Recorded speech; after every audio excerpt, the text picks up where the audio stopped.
ये जड़ा क्रैकडाउन वक्त दे अंधे हुक्मरान जरा शुरू की पैन मोटरसाइकिल दे उत्ते जरा बंदा हैलमेट ना पैसी उनका चलान करो और जिन्हें लाइसेंस के नहीं उनका चलान करो।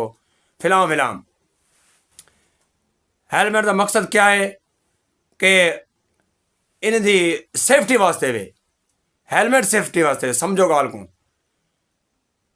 कि इन्हें जान ना चली वजे कितने हादसा थी वे कि उन्हें वास्ते सेफ्टी है हैलमेट कहनी इन्हें चलान करो मोटरसाइकिल का। गवर्नमेंट का क्रैकडाउन है जान सेफ्टी का तो को पता है क्या है। आवाम भुख ने मरदी पी है गुरबत कने तंग हैं सब्जी गिनन वेंदे घ्यू गिनन वेंदे ओ महंगा तुसा महंगाई कम करो। आवाम हैलमेट की वजह कने नहीं मरदी पई आवाम जरा मरदी पिए अखराजात की वजह कलो आवाम मरदी पिए महंगाई की वजह कलो। तुसा ये अशिया सस्ती करो अगर घ्यू 500 रुपए का तो 100 रुपया उनका कीमत ला रहे हो।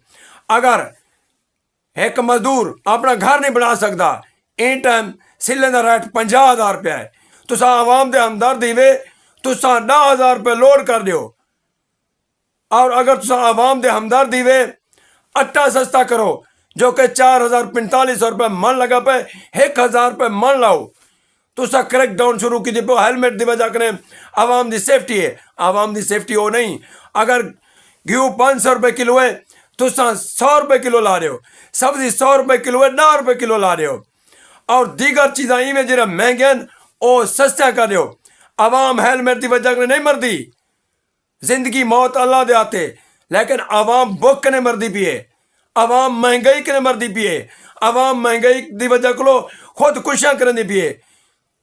जेरे वडे वडे मगरमच्छ हैं वो तो खुश हैं जरा गरीब बट्ठे का मजदूर है आज उन्हें को पहुंच के देखो कर देते हुए हैलमेट हैलमेट हैलमेट हैलमेट लेकिन अगर जान बचावनी है ये महंगाई खत्म करो अपना निज़ाम दुरुस्त करो।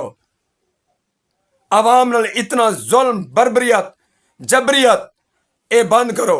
तुसा हमदर्द हीवे मजदूर की मजदूरी 9,000 रुपया ओ करो 800-700 रुपये मजदूरी होंगी अपने क्रैकडाउन शुरू कर की देवे हैलमेट के नाम से बत्था वसूल कर की देवे कड़न कहीं शरीफ शहरी की बेइज्जती कर दे कड़न कहीं को गिरबान के पकड़ के चाटा मरे दे कड़न कहीं को धक्के दे कड़न। मेहरबानी